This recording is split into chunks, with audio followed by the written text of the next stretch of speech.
थंड थंड ज्यूस पिऊन मस्त आता आपल्या कामाला लागा बेटा. तर चला आता आपण करूया वॅक्स, कारण की मला गावी जायचं आहे आणि खुशी माझी वॅक्स करून देणार आहे. पार्लरवाली आपली घरची आहे. तर नमस्कार, मी काव्या स्वागत करते मिनी ब्लॉगमध्ये. तर खुशीने स्पेशल असं काही पार्लर कोर्स वगैरे केलेलं नाही आणि ही फक्त 10th आहे. 10thचे एक्झाम दिले आहेत.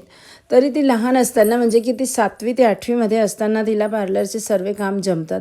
जसं की फेशियल वगैरे, वॅक्स वगैरे माझ्या बहिणीच्या मुलीचं बघून बघून ती शिकली आहे. ती कुठे स्पेशल शिकायला गेली नाही.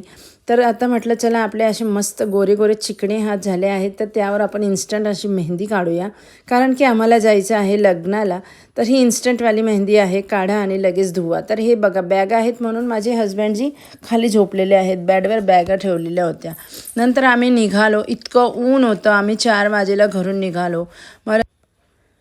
आणि आमचं नशीब पण एवढं खोटं ना, त्या उसाच्या रसामध्ये आम्हाला बर्फसुद्धा भेटला नाही. म्हणजेच की बर्फ खतम झालेला होता, संपलेला होता. आणि ते भैया बोलले की बर्फ नाही आहे, तरी आम्ही घेतला ज्यूस.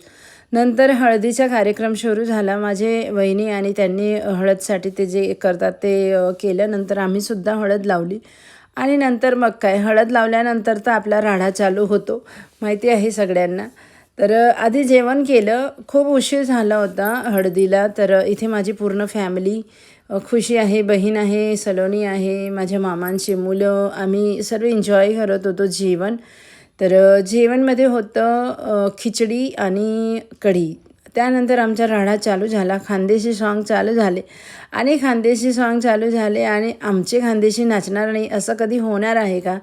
तर आमचा राडा इतकाच चालू झाला की रात्रीचे 12 ते 1 वाजून गेले, तोपर्यंत आम्ही थांबलोच नाही. तर बघू शकता तुम्ही, मी जेव्हा म्हणजे डान्स करायचा वेळ होता रात्री DJ नाईटला, मी साडी चेंज केली होती. बिकॉज माझी जी साडी होती ना येलो कलरची, ती खूप हेवी होती. हेवी मीन्स की ती काठापदराची होती. तर त्यात मला इतकं कम्फर्टेबल नव्हतं, म्हणून मी साडी चेंज केली आणि आपली मस्त बारीक बुरीक अशी छान साडी नेसली. तर इथे हा माझ्या मामाचा मुलगा आहे आणि हा त्याचा छोटासा बाळ आहे. तर बघू शकता, खूप एन्जॉय केलं आम्ही. इतकं एन्जॉय केलं ना. आणि एक सांगायचं राहिलं की हे जे क्षण आहेत ना, हे फक्त लग्नांमध्ये, कोणाच्या लग्नांमध्ये, कोणाच्या काहीतरी कार्यक्रममध्येच हे मिळतात.